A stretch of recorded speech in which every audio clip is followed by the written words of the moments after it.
Thank you for clicking in today at GoETBUTigers.com as we continue to talk Tiger athletics on ETB Extra. Different day of the week than we normally have. Normally we held the show Wednesday at noon from the Huffman Student Activities area on the campus of ETBU in the Ordinary Student Center. But because of some teams playing in the ASC postseason basketball championship tournament, Lady Tigers and Tigers, we needed to move it up to Monday to accommodate some schedules this week for teams that got to travel and move on to the tournament. And so we moved it today to Monday to talk Tiger sports. Of course, if you're listening here live today via audio, you can watch the segments also later on the ETB Sports YouTube channel. Just keep watching GoETBTigers.com and social media to see when those videos are up on the website for you to watch each segment today. Continue to talk Tiger athletics. We now bring Jeff Bramlett on the show, the head tennis coach of both the men's and women's program here at East Texas Baptist, tennis-wise, as I said. And Coach Bramlett, I want to talk about your match in the men's side against UT Dallas. I don't even want to say the score, but yeah, let's just say that. Let's talk about your players and what you saw was good in the match against. Yeah, we'll keep it a secret. Go to the website to see what the score was, and just talk about. They're battling. They're trying to find who they are this year. Kind of talk to me about some good things that you saw in the match against UT Tyler, in which the team lost. I mean, I felt like we played well. We came out as very competitive in the doubles. The score may not reflect that, and I thought we looked strong. At 1, 2, and 3 doubles. All the singles was very competitive. Probably the match of the day would have been Tyler Tolopka, the #1 singles. He was the first match on, last match off. Ended up losing in a very, very close match in that, and just almost pulled off the upset at the #1 singles. I'd have to say that was probably the highlight of the day. Was #1 singles against one of the top players in the conference. Of course, as a coach, you got to find ways to motivate them, even though they might not have a good match playing against a team. Yeah, it was hard. We were down 3-0 after the doubles. It's really hard to keep a team motivated in that situation. All you can do is ask them to go out there and fight and give 100% effort. Worst thing they can do is just go out there and give up, wave the white flag. That's the easiest thing you can do. And there's a lot of teams that go out there and do that. But to their credit, they still went out there and kept up the good fight and gave 100% effort and that's all you can ask, and so that speaks volumes for their character in doing that, and it really showed in Tyler's match, and we had some competitive scores out there in the singles matches. Usually, I don't like to ask this type of question, but I think it's important because, is there a player this year on the men's team that maybe at the beginning of the season you've seen a lot of improvement in their game that, hey, you really need to maybe offer some encouragement, not only to him, but to other players who might not be playing where they want to be playing right now, but they have a chance to get better? Any particular player comes to mind that at the beginning you said, they need to work on a few things, but boy, you're seeing them progress through as you head into the season? Oh boy, they're all just so young. I mean, Connor has made a huge jump from last year. Connor was sitting there at #6 singles last year, #3 doubles, and even was playing some #7 singles. He's holding down that #2 singles real solid for us. Everybody else is freshmen. Dylan Deathridge started at the #5 spot for us. Is playing 3 for us. Cody Highsmith. He started off at the 3 spots, playing 4 spot for us right now, and is showing big improvement.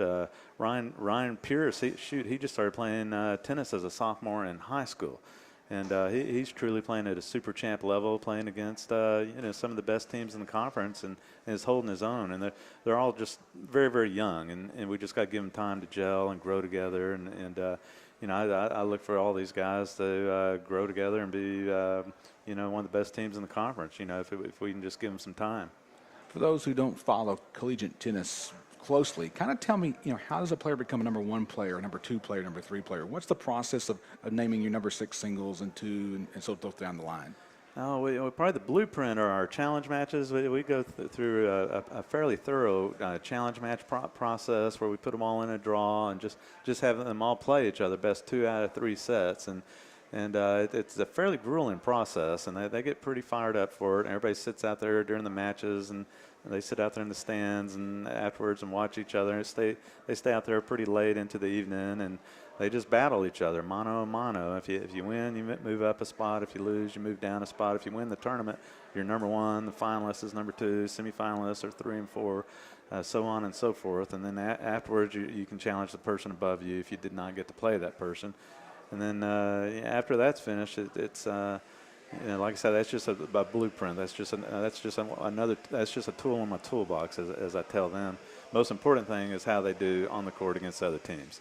You got to win against other teams and be productive then. I don't care if you can beat your teammates. You can be, the best player in the world in the challenge matches, but you got to do well against the teams especially in the ASC conference. If you're doing well out there, you're going to hold your spot in the lineup and keep moving up in the lineup and obviously do well in practice. We're going to play a lot of practice matches. We're going to do a lot of drills out there. Do the things you're supposed to do. Be to practice on time, have your equipment. Take care of business in practice and go to class and make your grades. Be a solid citizen. Take care of Coach Bramlett. Bribery will get you everywhere. No. Flattery. No, just kidding. But just take care of the small things. Just be the best that you can be. Talking Tiger tennis with the head coach of the Tiger tennis program here at ETBU, Jeff Bramlett. And Coach, this week your men have a match that it's against Schreiner University, but you've kind of put it to a neutral spot in Georgetown, Texas. Kind of helps travel with both sides to do a match like this. It really does, because Kerrville, we've got the two people on the team from Kerrville. I see one of them over there, Kelly, and that's not a short trip going to Kerrville. And they've come down and played us last year, and we were looking at the dynamics of that trip, trying to find a place to, a good central location to play them. And we wanted to play Southwestern, and we wanted to play Mary Hardin Baylor, and it just looked like Georgetown would be a good location for that. Last year we made that trip down there and played the Schreiner tournament, and that was a long drive down there. We got back late Saturday night, so it just worked out real well with Southwestern offering us their courts, and we'll be doing a little bit of driving back and forth, going to Belton to play Mary Hardin Baylor, and then back to Georgetown on Saturday. But that's maybe a little 20-minute drive. That won't be bad at all. Looking forward to that match. That's a real competitive match, and I know the boys can't wait to get out and hopefully get some wins. They just got a hold of a buzzsaw on Saturday. That might be the best team in the West that they played against this last Friday in UT Dallas. Let's move on and talk the ladies' side of the Tiger tennis program. The team is 5-0 in the year, the best start in the history of Tiger tennis program. That's an amazing feat so early here in the season. Yeah, it really is. It scares me is that we keep saying the best start, and it seems like every week we're repeating that, the best start and a lot of first. We've never beaten UT Dallas before. That's the first time in the program, and I really don't feel like they're hitting on all cylinders yet. When you can win a match and have Kayla Casey lose and Tiffany lose and maybe not have them play up to their best. And I mean, that speaks volumes for the rest of the team and for the depth of this team. And so it's exciting to think what can happen when we're really starting to hit on all cylinders. Talk about that match against UT Dallas that you had this weekend here on campus. You win the match, the ladies do, over UT Dallas by a score of 7-2. Kind of give us the highlights of the match as you watched your ladies play. Oh, but probably the highlight's been the doubles again. I mean, that's been their strength all year. We had a tough match at the number one doubles. I think, I'm trying to think what the score was. I think we won that. It was tougher than the score indicated. It was the last match off. We won 2 and 3 very quickly, and then ended up winning number one, I think 8-3, maybe 8-4. It was the final match off the court, but I just got the signal here from Matt, 8-4. And that really set the tone. We were up 3-0, and it's just that really let the wind out of the sails of your opponent when you can do that. And that's very, very difficult to come back from.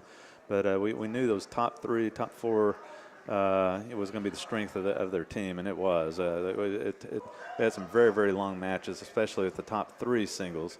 I'd have to say probably the highlight was Kate at the number 3 singles. She played probably about as well as I've ever seen her play against a Division I transfer from Oral Roberts and won a super tiebreaker, and it was just some great tennis. And really thought Tiffany was going to pull out her match. She almost split, but lost in a close second set, 7-5.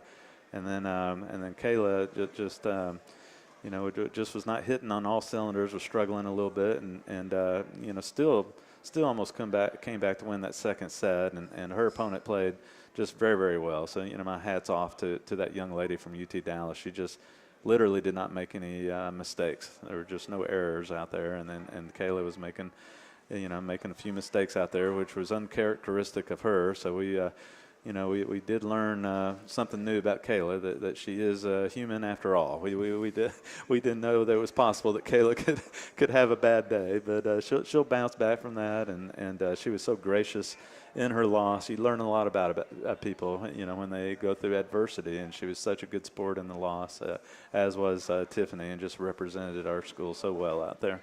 Well, share with us about the match the ladies have traveling to Georgetown, neutral site, to play some tennis. Yes, yeah. We've got Shriner. I mean, these are all some schools that we're very excited about playing against. I mean, that's 3 programs that we've never defeated before. So those are all very, very big matches for us to play against, and particularly Southwestern now that they've really moved up in the rankings and just almost beat UT Tyler this weekend. Went down to the final match on the court, and they ended up losing 5-4 to UT Tyler. So that's going to be our 3rd match this weekend. So we'll probably be very, very tired, and that's going to be a big challenge for us when we have to travel to Georgetown for that 3rd match. Coach, any final thoughts before we let you go here today on ETB Extra?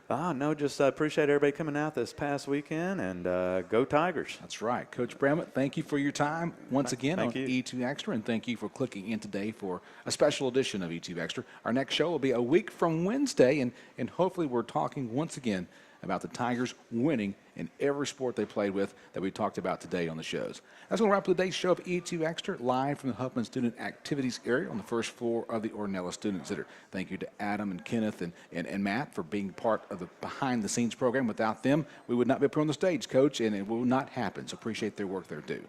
Don't forget, we'll have the broadcast of both the Lady Tigers and Tigers games in the American Southwest Conference Basketball Championship Tournament. The ladies' game on Thursday is at 5 o'clock. I'll have the play-by-play broadcast of that on the ETB Sportsnet. And at 2:30 that afternoon, 2 o'clock, I think, Adam, was it 2:30?